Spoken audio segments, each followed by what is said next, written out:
compression molding process automation. So we've been increasing the level of automation throughout our entire manufacturing process.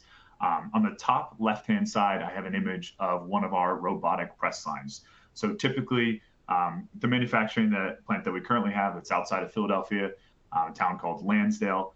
We currently have 3 different press lines set up that run molds in parallel, in series. What we've done with this robotic press line is we've developed a way to do it in parallel. So, simultaneously processing these, we have multiple ovens, we have multiple presses that allow for a higher volume run rate with less operator interference.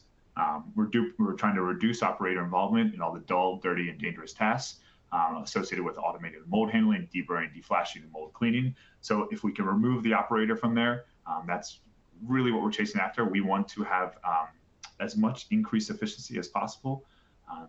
For example, the image in the center of the screen, that is an automatic robotic deburr deflashing cell. So that robotic arm can grab a variety of finishing tools.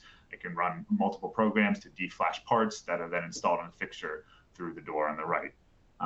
And then also we have an image of the automatic robotic press on the far right-hand side. You can see the press is about to come over and pick up a tool. So it's going to pick and place automatically. And that's what we're really driving for, is increased automation throughout the entire manufacturing process. So this reduces manual entry error.